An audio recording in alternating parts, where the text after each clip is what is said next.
Olá pessoal, tudo bem com vocês? Vamos aqui para mais um vídeo, hoje falando sobre função polinomial de segundo grau, a tão famosa função quadrática, ok? Antes de nós entrarmos na definição de função quadrática, eu vou mostrar a vocês um exemplo aqui de como podemos encontrar, né, uma relação que se assemelha, né, se comporta com uma função polinomial de segundo grau. Tá? Nos vídeos anteriores aí dessa playlist de funções polinomiais, vocês vão observar as aulas sobre função afim, onde nós tínhamos ali sempre uma tendência linear, né, dos movimentos. Aqui a gente vai observar um comportamento diferente. Vem comigo. Observe esse barbante de 16 centímetros de comprimento. Então, nós temos aqui um barbante e nós vamos dobrá-lo, né, de modo a utilizar toda a extensão desses 16 centímetros. E assim, pessoal, nós vamos formar retângulos, figuras retangulares. Né? Para você que ainda não se lembra, né, o retângulo é qualquer polígono de 4 lados, cujos ângulos internos são de 90 graus, são ângulos retos, ok, pessoal? E os retângulos têm outra característica, que é dos seus lados opostos serem sempre congruentes. Então, olha aqui esse primeiro retângulo. Então, eu dobrei aqui aquele barbante de 16 centímetros, de modo que a altura dele aqui ficasse de 2 centímetros. Então, eu entendo que o lado oposto aqui também mede 2 centímetros. Se o lado superior mede 6, o oposto a ele aqui também mede 6. E assim, se nós formos fazer o cálculo do perímetro dessa figura, ou seja, a soma de todos os seus lados, ao somar aí, ó, 2 com 6, com 6, com 2, nós vamos ter aqui um perímetro igual a 16, ou seja, o comprimento do barbante, o comprimento original do barbante de 16, se mantém aqui no perímetro, uma vez que eu estou utilizando toda a extensão do barbante para fazer esse polígono. Vamos analisar a figura ao lado? E nós temos aqui um outro retângulo formado por esse mesmo barbante de 16 centímetros. Assim como no primeiro, os lados opostos aqui têm a mesma medida, são congruentes, então aqui também vale 3 e aqui embaixo também valerá 5, ok? De modo que o perímetro, vou chamar aqui apenas de P agora, tá?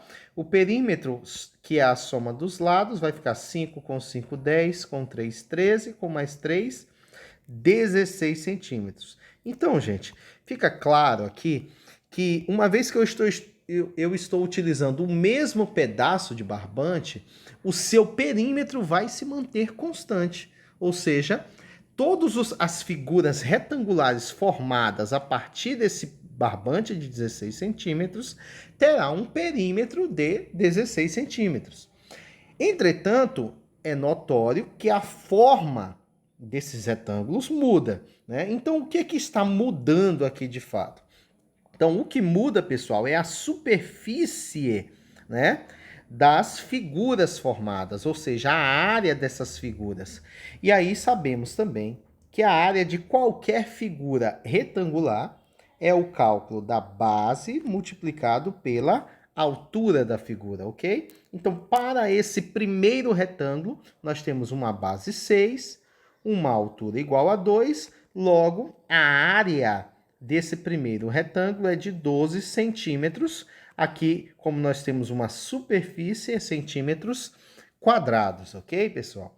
Então, para calcular a área desse próximo retângulo, vamos fazer exatamente a mesma coisa. Vou pegar aqui o comprimento da sua base e multiplicar pelo comprimento da altura, ou seja, a área desse segundo retângulo é de 15 centímetros quadrados. Tranquilo até aqui? Então, percebemos que o perímetro não se altera, o perímetro da figura não se altera, entretanto, a sua área, a sua superfície varia de acordo com os valores do comprimento e da altura que são escolhidos para formar estas figuras retangulares. Beleza, pessoal? Então vamos fazer o seguinte, para analisar como seria o comportamento da relação da área com os comprimentos aqui dos lados, eu vou montar aqui o gráfico, certo?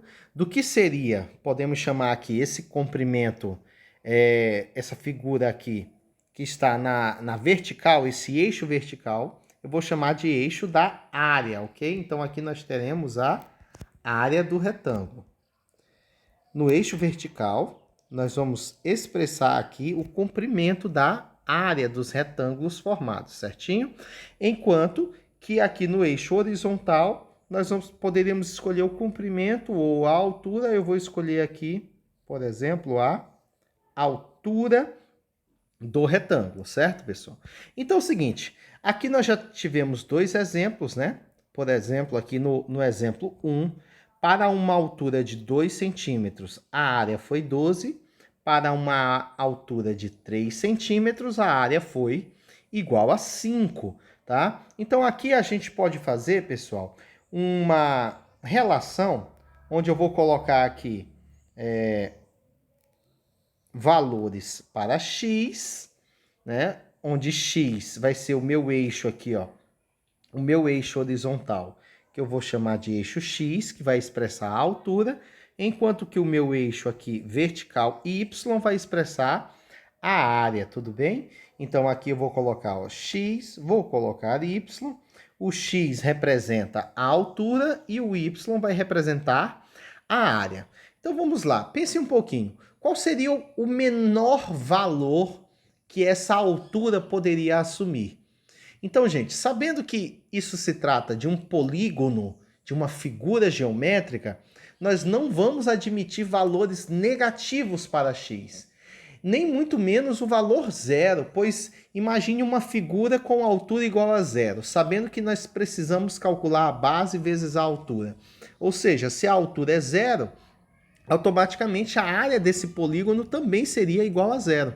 Então esse x não pode ser nem zero, nem um número negativo, ok? Então vamos entender que esse x será sempre um valor maior que zero e um valor que nós podemos colocar a altura de modo que o perímetro sempre permaneça igual a 16 centímetros, certo? Porque é o comprimento do barbante. Então, se não pode ser zero, pode ser qualquer valor imediatamente maior que zero, tá, pessoal? Então, eu vou colocar um valor aqui próximo de zero, vou colocar 0,5, e nós vamos fazer a análise do quanto seria a área dessa figura se a sua altura fosse de 0,5.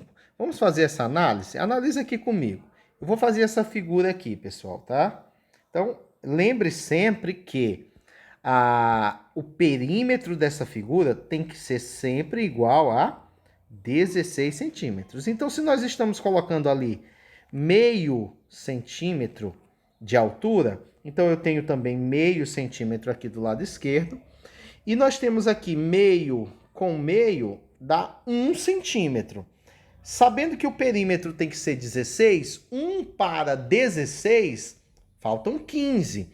E como eu tenho que dividir esses 15 nos dois comprimentos aqui, no superior e no inferior, eu divido 15 por 2 e vou chegar ao valor aqui de 7,5 para o lado superior, 7,5 centímetros também para o lado inferior, ok?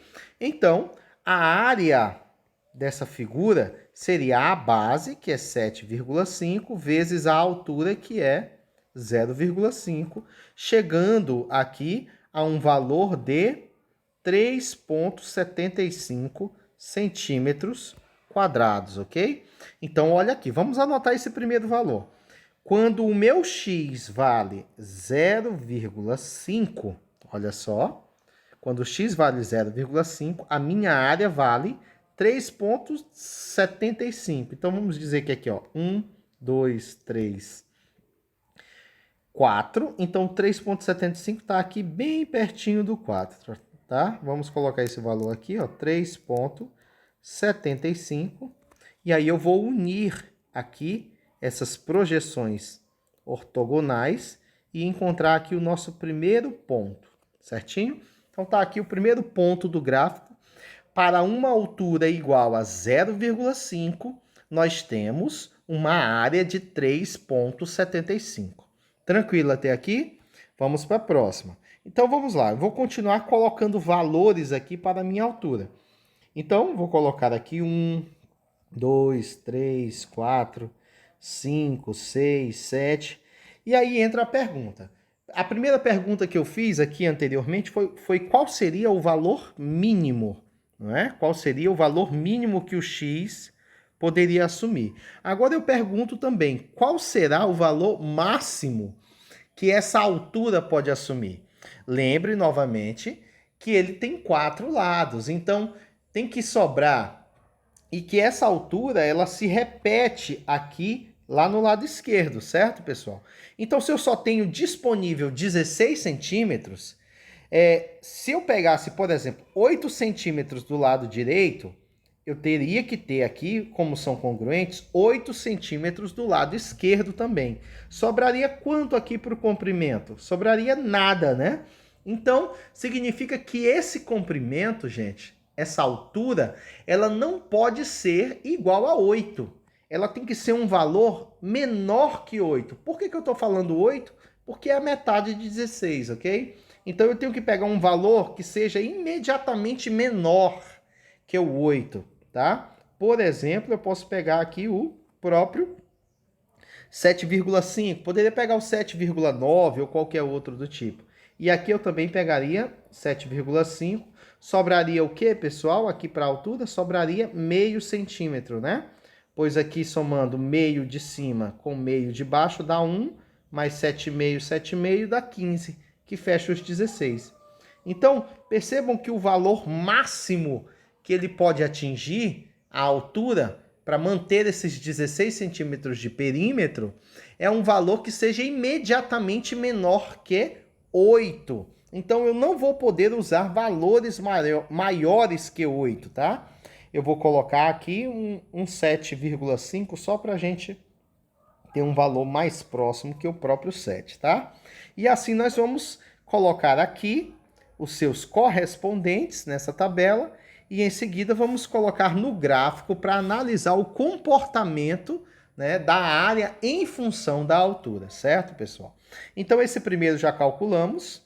Para um x igual a 0,5, a nossa área foi 3,75.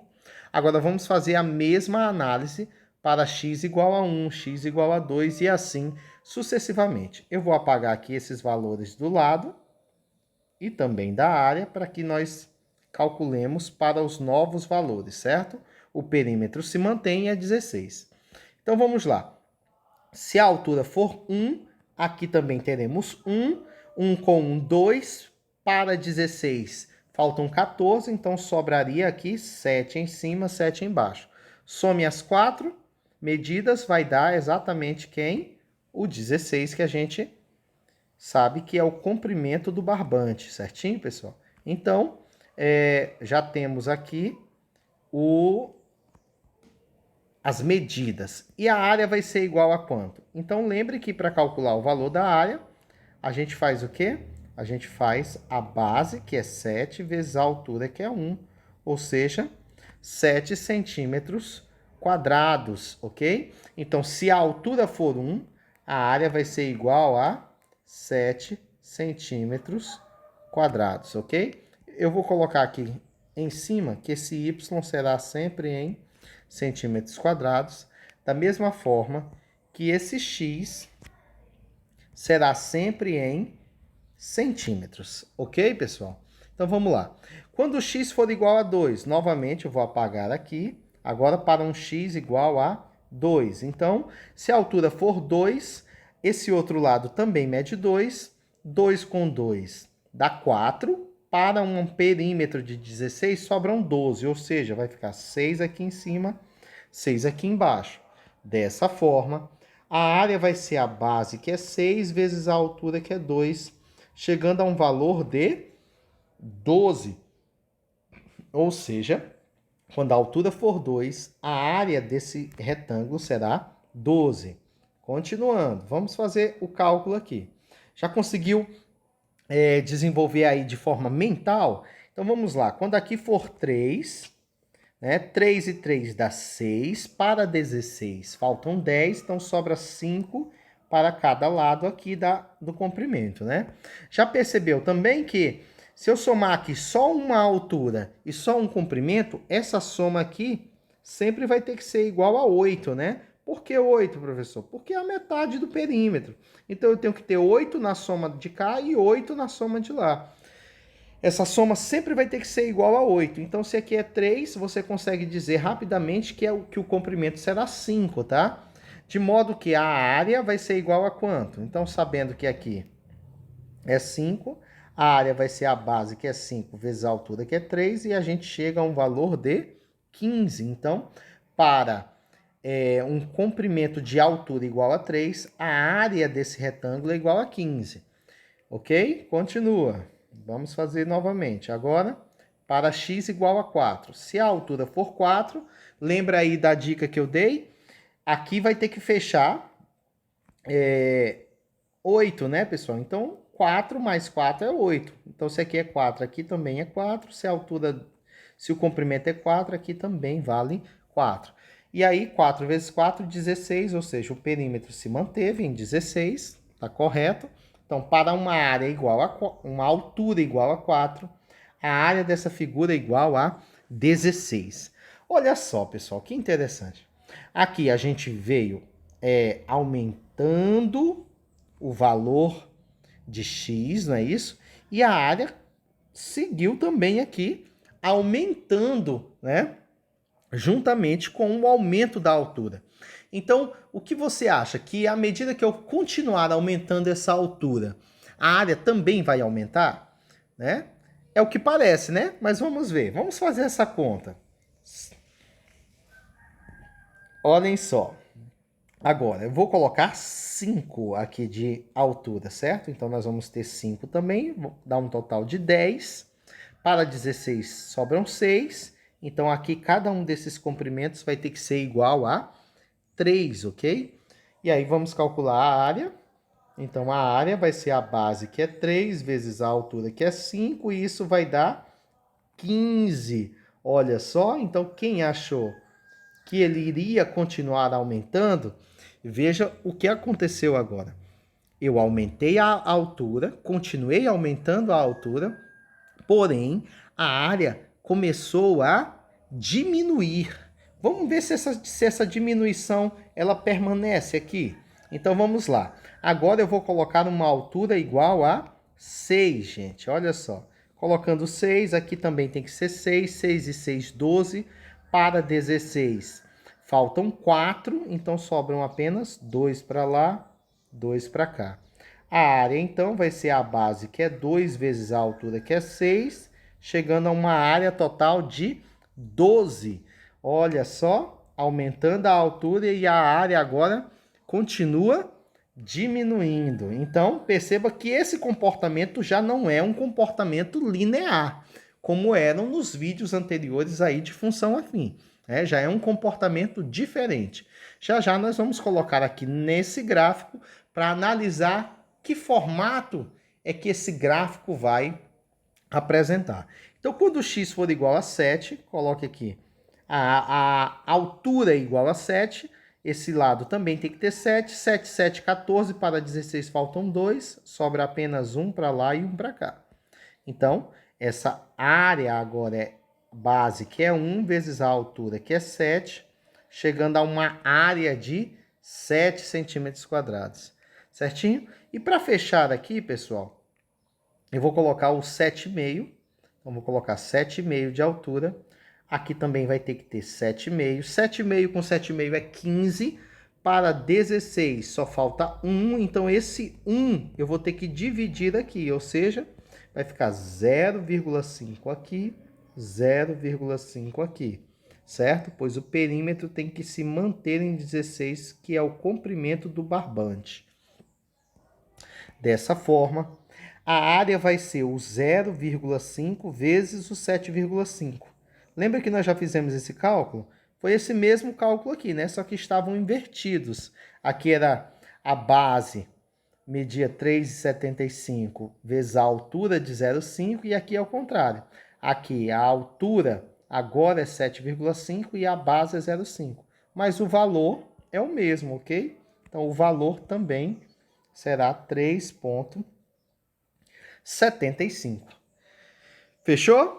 Beleza, pessoal. Olha só. Agora, e se você tentasse colocar o 8 aqui, só para você ter uma noção do porquê que eu não posso colocar o 8 de fato. Então, se eu coloco o 8 aqui, eu teria que colocar 8 aqui desse lado. Sobraria o quê? 8 com 8, 16. Para o perímetro de 16, já não falta nada, ou seja, esse comprimento aqui teria que ser 0, 0. E aí, tendo um comprimento de 0 e 0, essa área seria a base, que é 0 vezes 8, ou seja, eu teria uma área igual a 0, né? Seria uma área igual a 0. Então, é por isso que a gente não vai colocar aqui essa altura igual a 8, ok? É por isso que a gente afirma que essa altura aqui, certinho? Essa altura que nós estamos chamando aqui de x, tá? Esse x, ele sempre tem que estar compreendido entre 0, né? Que seria o valor imediatamente maior que 0 e um valor imediatamente menor que 8. Então, esse x está compreendido entre 0 e 8, não podendo ser nem o próprio 0 e nem o próprio 8. Então, o x está compreendido entre 0 e 8, certinho? Então, vamos aqui agora encontrar todos esses pares ordenados, certo? Encontramos o primeiro, 0,5375. Vamos para os próximos, tá? Aqui, quando x for igual a 1, vou colocar 1 aqui. O y for igual a 7. Então, nós temos aqui, ó, 1, 2, 3, 4, 5, 6, 7 aqui. Olha só. Então, vamos unir o 1 com o 7, tá? Aqui, o 2 vai unir-se com o 12. Então, aqui, ó, 8, 9, 10, 11, 12. Tá aqui o 12. Então, para uma altura igual a 2, nós temos uma área igual a 12. Para uma altura igual a 3, nós temos uma área igual a 15, né? Então, tá aqui, ó, 13, 14, 15. Vou colocar o 15 aqui. Vou tirar esse retângulo daqui, colocar o 15 aqui. Podemos colocar aqui embaixo.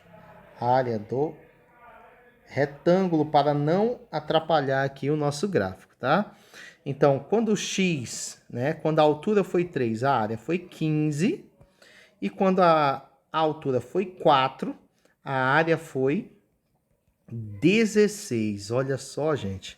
Lembra que eu havia perguntado qual seria a área máxima que esse retângulo poderia atingir utilizando aquele barbante de 16 centímetros? Olha só, começou aqui, né, com algo próximo de 0, aí essa área foi aumentando, aumentando, aumentando, até chegar a uma área de 16 centímetros quadrados. A partir deste ponto aqui, né, dessa altura igual a 4, aí a gente percebe que o movimento começou a mudar. Aqui a área aumentava e agora a área passou a diminuir. Vejam só que para um x igual a 5, a área já foi igual a 15. Olha só. Então, repetiu aqui a área do 3 que nós já tínhamos. Para um x igual a 6, a área foi igual a 12. Então, vou traçar aqui até chegar no 12. Olha só. Para x igual a 7, né? Eu só vou mudar aqui, gente, porque um pequeno detalhe que eu esqueci, que foi a questão da proporção. Como eu coloquei um meio valendo um tracinho e o 1 aqui, então, na verdade, eu tenho que colocar o 2 aqui, né? Nessa posição para ficar uma proporção legal. Mas vai continuar aqui, a nossa conta vai ficar certa. Então, o 2 vai ligar o 12, vamos lá. Então, 2 para 12, certo, pessoal? O 3 eu vou colocar aqui, certo? Então, ó, 1, 2, 3. Aqui eu vou colocar 4. Aqui o 5. Aqui o 6. Aqui o 7. E aqui eu vou colocar o que seria o 8. A gente já sabe que o 8 não pode, mas eu vou deixá-lo ali, o número 8. Então, para x igual a 3, a área foi 15. Então, vamos fazer essa associação aqui, ó. 3 para x, 15 para y. 4 para x, vai unir-se aqui ao 16 para y. 5 para x, unir-se aqui vai unir-se ao 15.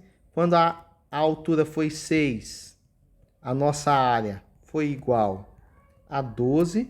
Quando a altura foi 7, a nossa área também foi 7, certinho? Olha só. E quando foi 8, aqui foi 0, né?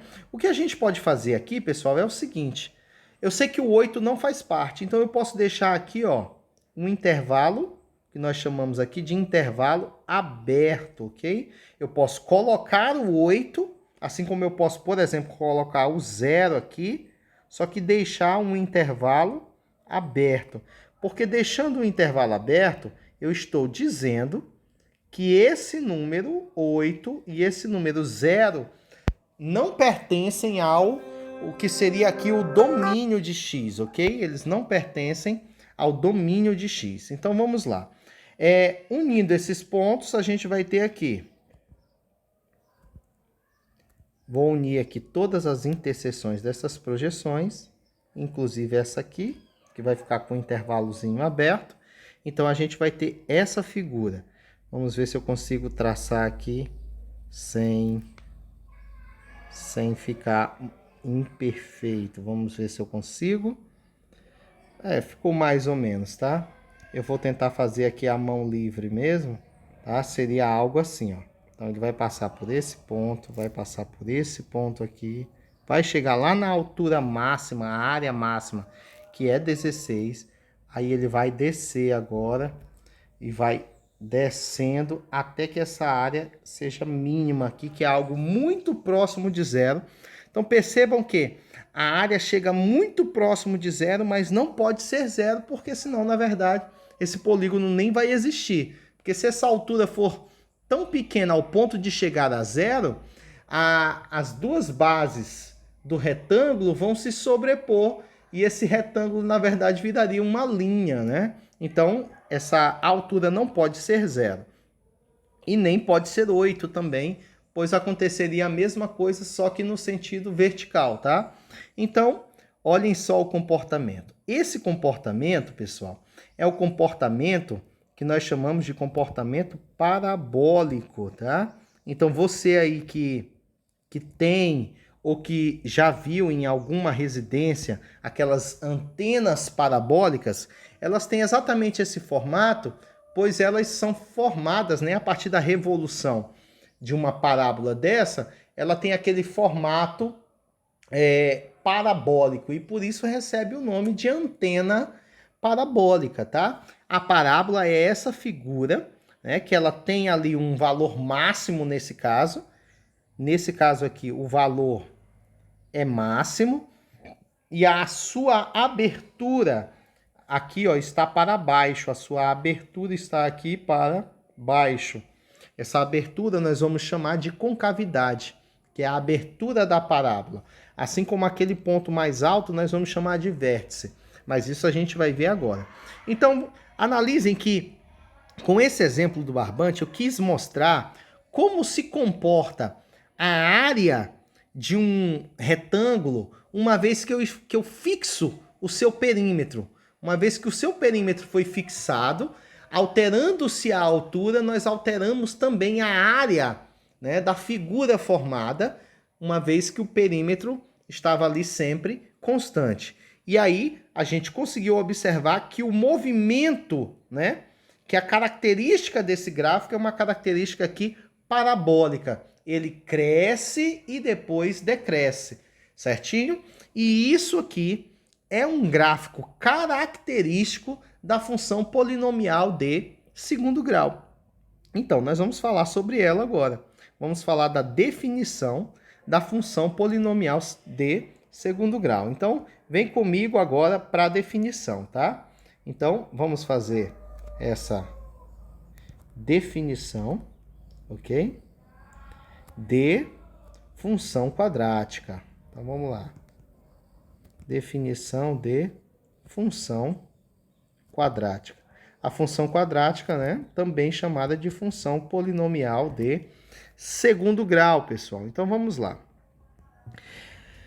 Considera-se função polinomial de segundo grau toda a função f de x, né, de R em R, ou seja, domínio real, contradomínio também real, tal que f de x igual a ax ao quadrado mais bx mais c. E aqui nós temos o a, o b e o c como sendo os nossos coeficientes, são constantes reais, e esse azinho, pessoal, ele tem que ser diferente de zero. Por que esse a não pode ser zero? O a é o termo que multiplica aqui, ó, a variável x que está elevada ao expoente 2, ou seja, é esse x elevado a 2 que determina o grau desse polinômio, pois o grau de um polinômio é determinado pelo maior expoente que a variável em estudo está assumindo. Nesse caso, o maior expoente aqui é 2. Se esse a for igual a zero, ele vai multiplicar esse x ao quadrado e vai zerar essa parcela aqui. E aí, se ele for zerado, olha o que sobra. Sobra bx mais c, ou seja, está implícito aqui que o expoente é 1. Se esse a for igual a zero, essa função torna-se uma função de primeiro grau. Então, é por isso que você não pode colocar esse coeficiente a igual a zero. Tudo bem, pessoal? E nós vamos falar um pouquinho mais sobre esse coeficiente a, tá? Pois ele tem uma característica bem peculiar, que é visível na parábola, ok? Aqui nós vimos uma parábola, certo? E essa parábola estava ali com um valor máximo, que foi 16, e ela tinha a abertura posicionada para baixo. Isso acontece, pessoal, todas as vezes que esse coeficiente a, ok? Todas as vezes que esse coeficiente a for negativo, a parábola vai ter essa característica. Ela vai ficar assim apontada, com a sua abertura, a sua concavidade voltada para baixo. A gente costuma dizer que fica aqui, ó, a carinha triste, tá? Então, a menor que zero, parábola com a concavidade, ou seja, com a sua abertura voltada para baixo. Agora, se esse a for positivo, aí ele fica com a concavidade, ou seja, com a abertura voltada para cima, ou seja, nós temos aqui a carinha feliz. Então, olha só, todas as vezes que o teu A for negativo, a tua concavidade fica voltada para baixo e faz aqui a carinha triste, tá? Vou fazer uma melhorzinha aqui, ó. Carinha triste. A maior que zero, carinha feliz. Viu só? É muito fácil lembrar. O que me leva a concluir que nesse exemplo aqui, apesar de que eu não mostrei ainda a lei de formação desse exemplo, mas como a concavidade, a abertura da parábola está para baixo, a gente entende que nesse exemplo, o coeficiente A, tá? Será um coeficiente negativo, ok? O A vai ser negativo, pois a sua concavidade está voltada para baixo, certinho, pessoal? Então, outra coisa que a gente observa, todas as vezes que a tua concavidade, ou seja, que a abertura está para cima, o teu vértice, né, que esse ponto aqui de inflexão, vamos dizer assim, aqui, ó, a parábola começa, decresce, decresce, decresce, e a partir desse ponto ela começa a crescer. Então, esse ponto que marca a inflexão do gráfico, ele é representado pela letra V e é chamado de vértice, ok? Esse vértice, pessoal, nesse caso, ele vai indicar um valor mínimo, pois ele está aqui para baixo o vértice, ok? Então, todas as vezes que o A for maior que zero, o teu vértice vai ser um valor mínimo, enquanto que quando a tua concavidade, né, essa abertura estiver voltada para baixo, o seu vértice vai representar aqui um valor máximo, que foi o que aconteceu ali no caso da área, né, do polígono formado a partir do barbante. Então, concavidade voltada para cima, nós temos vértice com valor mínimo. Concavidade voltada para baixo, ou seja, a abertura, a boca da parábola está para baixo, então essa função vai ter um valor máximo. Então, o coeficiente A é quem determina se essa concavidade vai ficar voltada para cima ou se a concavidade ficará voltada para baixo, ok, pessoal? Então, por aqui, tranquilo até agora, certo?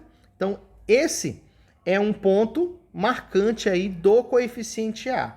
E nós vamos falar de cada um desses coeficientes. Eu vou falar agora também do coeficiente C, tá?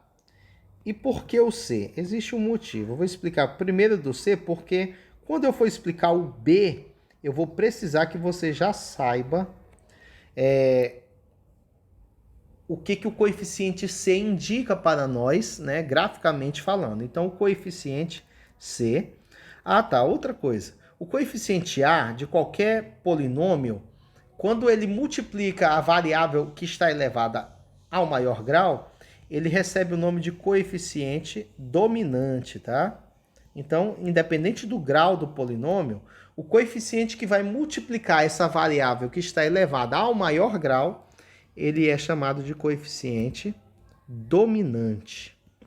Da mesma forma que o coeficiente que fica ao final do polinômio, que é aquele coeficiente que não multiplica x nenhum, que é o caso aqui do C, ele é chamado de termo independente, ok? Termo independente de x, tá? Porque na realidade, o que acontece aqui na lei de formação, quando a gente escreve que f de x é igual a ax ao quadrado mais bx mais c, o que acontece é que aqui o c está multiplicando o x que está elevado a zero. Esse aqui, o b, está multiplicando o x que está elevado a 1, enquanto que o coeficiente dominante multiplica o x que está elevado a 2. Então, perceba que o expoente da variável, ele vem aqui aparecendo, né, de forma decrescente, né? Ele começa no grau do polinômio, se um polinômio é de grau 2, ele inicia com o coeficiente aqui no 2 e vai até o coeficiente 0. Só que aí a gente sabe que qualquer número não nulo, quando é elevado a 0, isso aqui tudo vai ser igual a 1. E 1 vezes C é o próprio C. Então, a gente escreve essa lei de formação sem apresentar esse x elevado a 0. Tá? Então, fica só o Czinho ali como o seu termo independente. Agora é o seguinte, como ele é o termo, gente, que ele não depende do valor x, olha só o que acontece quando esse x é igual a 0, né? Quando você tem um x igual a 0, essa parcela vai zerar, essa parcela vai zerar e vai sobrar apenas o c. Então, graficamente falando, a gente vai ter o seguinte, ó, eu vou traçar aqui um eixo, tá? Vou traçar um eixo coordenado aqui. Olha só o que vai acontecer. Então, vou colocar uma parábola qualquer aqui, com a concavidade voltada para cima.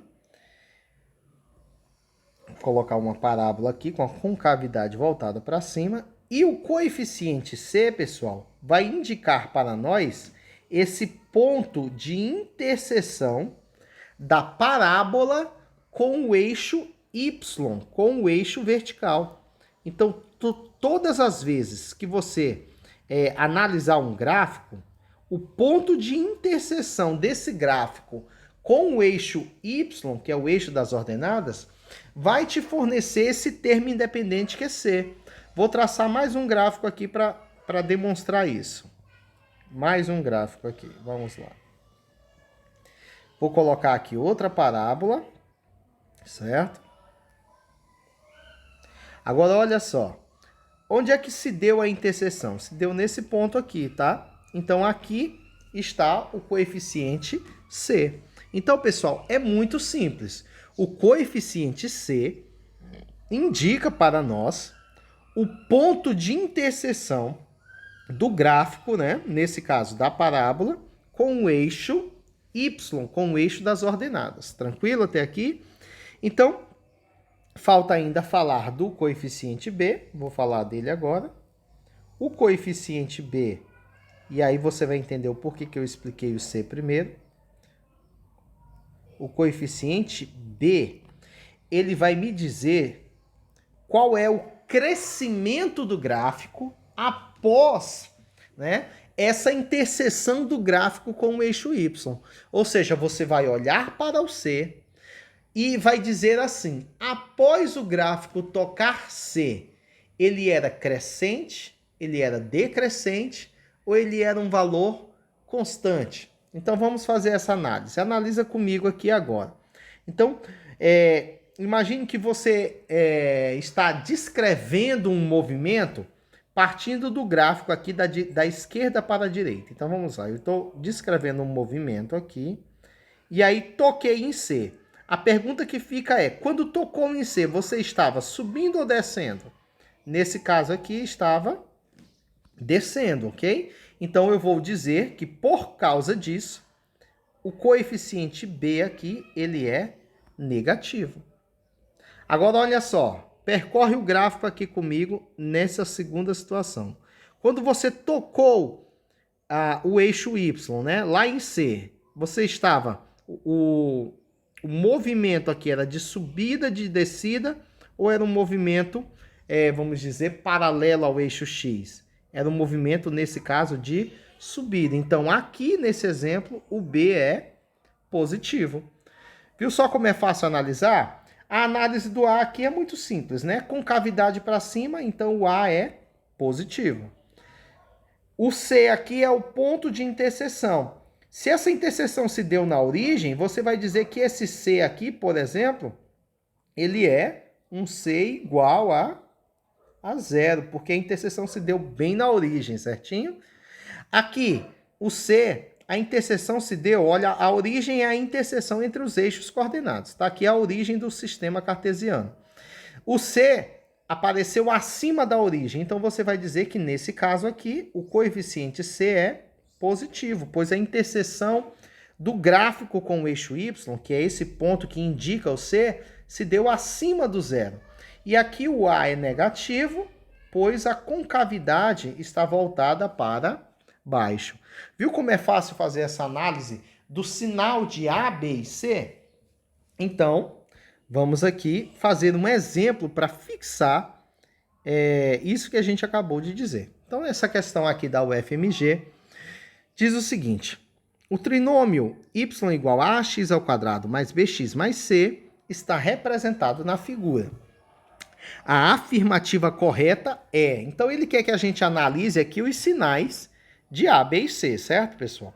Então, vamos lá. De cara, a gente já sabe que esse coeficiente A aqui é o quê? Olha só a posição da concavidade, a abertura aqui voltada para baixo, ok? Então, esse A é negativo, certo? O A é negativo. Então, se o A é negativo, essa aqui, ó, letra A, já está descartada, ok? Descartamos a letra A. O A é negativo, tá? Vamos para a próxima. Vamos analisar o coeficiente C primeiro, tá, pessoal? A interseção do gráfico com o eixo Y se deu aqui nesse ponto. Aqui está o C. A origem está aqui nesse ponto, ó, no ponto O aí, no ponto 0. O C está posicionado abaixo da origem. A gente sabe que os valores que estão abaixo da origem são valores negativos. Então, o C é menor que zero. O C é negativo.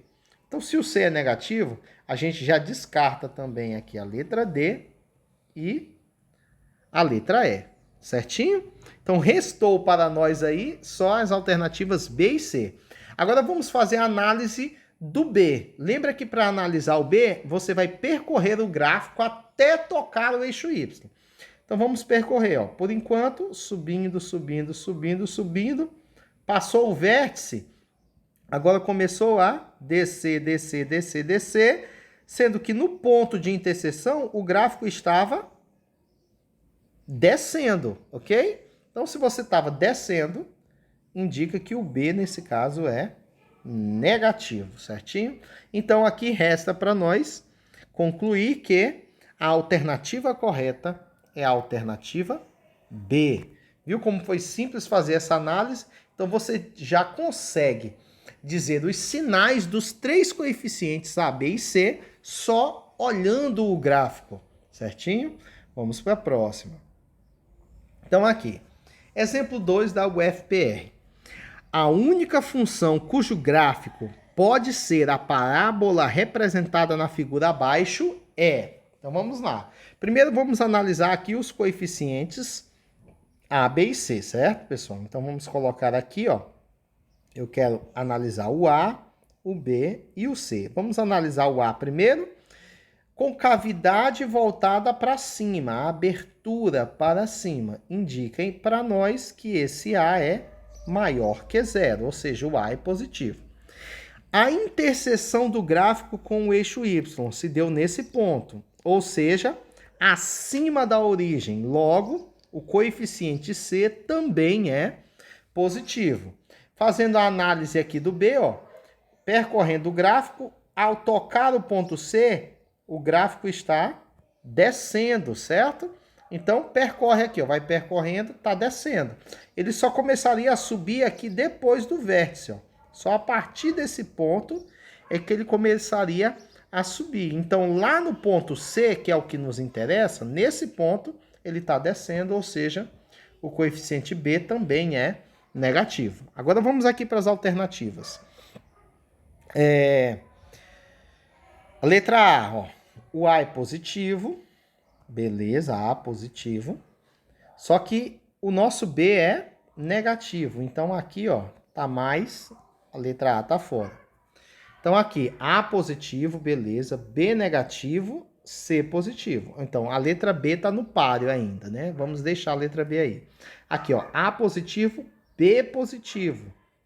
Tá fora, né? O nosso B é negativo, a gente já viu isso. Aqui também tem B positivo, então também está fora. As únicas que estão aí no páreo são as letras B e E, certinho, pessoal? E elas são até, vamos dizer assim, parecidas, vamos dizer assim, ok? Então, para distinguir qual das duas aqui é a correta, a gente vai ter que fazer uma nova análise, que eu vou explicar aqui apenas de forma superficial, mas a explicação detalhada vai estar no próximo vídeo, que é falando sobre o famoso discriminante. O discriminante, né, representado pela letra grega delta, é aquela parte da fórmula resolutória, né, resolutiva da função de segundo grau, que fica dentro do radical lá da fórmula de Bhaskara. Ou seja, só aquela parte do b ao quadrado menos 4ac. Lembram disso? Então, todas as vezes que você precisar determinar em quantos pontos a tua parábola vai intersectar o eixo x, você tem que usar o discriminante delta. Então, nós só temos duas que estão no páreo, que é a letra B e a letra E. Então, nós vamos fazer isso. Eu vou transcrever a letra B para cá. A letra B é x ao quadrado menos 6x mais 9. Y igual a x ao quadrado menos 6x mais 9. E a letra E é x ao quadrado menos 7x mais 10. E nós vamos fazer aqui o delta de cada uma delas. Então, vamos lá. Quem é o A, quem é o B e quem é o C aqui da letra B? Então, Então, o a está implícito aqui, o a fica ao lado do x ao quadrado. Se ele não aparece, é porque ele é igual a 1. O a é 1. O b está aqui, ó, ao lado do x, então o b é menos 6. E o c está aqui. O c é igual a 9, tá? Então, substituindo na fórmula do delta, nós temos que delta é b ao quadrado menos 4ac. Então, o delta é igual ao b, que é menos 6, ao quadrado, menos 4 vezes o a, que é 1, vezes o c, que é 9. Então, o delta aqui vai ficar, ó, o menos 6 ao quadrado, como o expoente é par, pessoal, ainda que essa base seja negativa, o resultado vai ficar positivo, ou seja, 6 vezes 6, 36. Aqui você faz o jogo de sinal. Menos com mais dá menos, tá? 4 vezes 1, 4. 4 vezes 9, 36. Então, aqui o delta foi igual a 0, certo? Beleza, segura aí essa informação. Vamos fazer aqui o delta lá da letra E, tá? Então, fazendo aqui a mesma análise, eu vou colocar aqui quem é o coeficiente A, quem é B e quem é C, tá? Vamos colocar aqui. Novamente, o A está implícito aqui ao lado do x ao quadrado, o A é 1. O B está aqui ao lado do x, é menos 7. E o C é o termo independente, que vale 10. Substituindo aqui na fórmula do delta, delta é b ao quadrado menos 4ac. Então, delta vai ser igual, o b é menos 7 ao quadrado, menos 4 vezes o a, que é 1, vezes o c, que é 10. Então, logo, esse delta é igual, novamente, base negativa, mas o expoente é par, fica 49 positivo. 7 vezes 7, 49. Jogo de sinal, menos com mais é menos. 4 vezes 1, 4 vezes 10, 40. Então, o teu delta dá 49 menos 40, ou seja, o teu delta vale 9, tá? E aqui é onde a gente vai fazer a análise. Nós encontramos aqui um delta igual a 0, um delta igual a 0 e um delta igual a 9.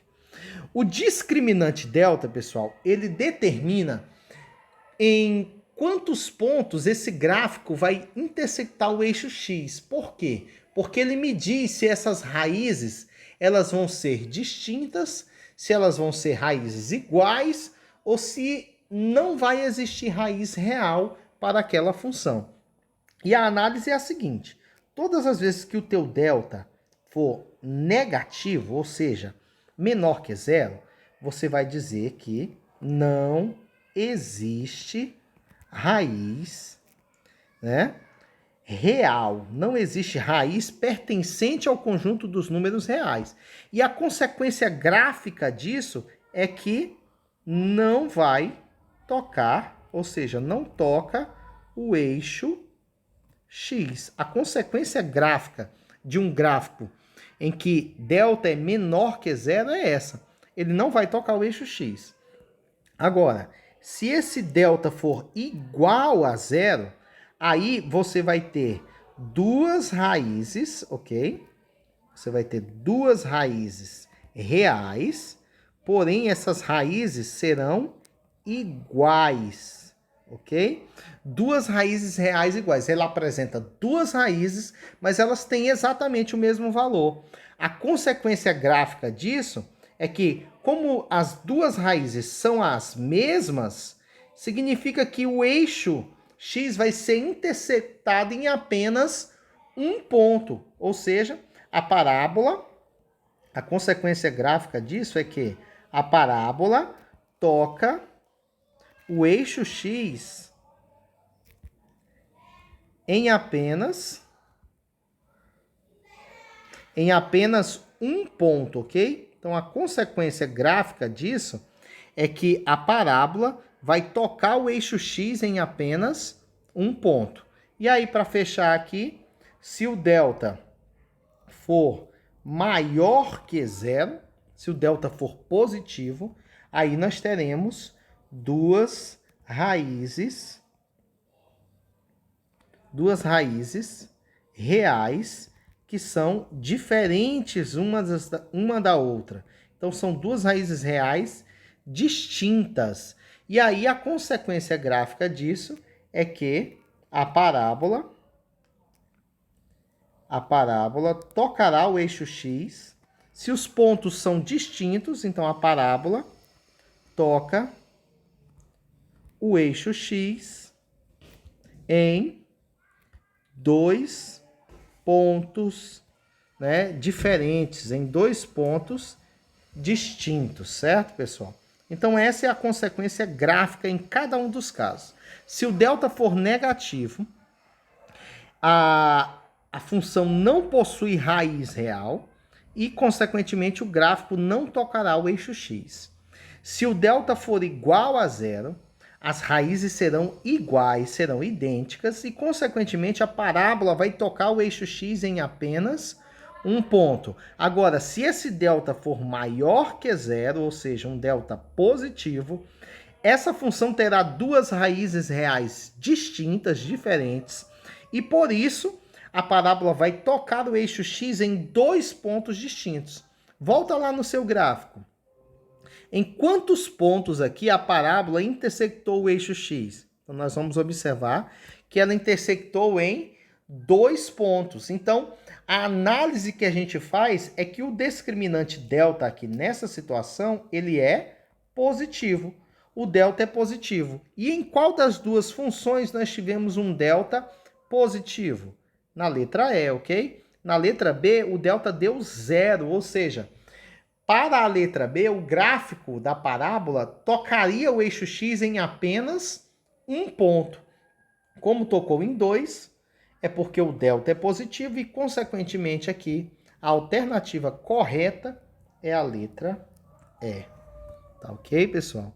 Então, no próximo vídeo, ativa aí o sininho, as notificações, porque eu vou falar só sobre raízes, zeros da função do segundo grau. Nós vamos discorrer sobre a fórmula de Bhaskara, delta, como que esse gráfico se comporta, como encontrar as coordenadas do vértice da parábola, tudo isso no próximo vídeo. Basta ativar o sininho, que logo eu vou estar subindo também esse vídeo sobre zero ou raízes da função quadrática. Então, deixa aí o seu comentário, o seu like, compartilhe esse vídeo aí com seus colegas de turma, seus colegas que vão prestar vestibular. Um grande abraço. Tchau, tchau.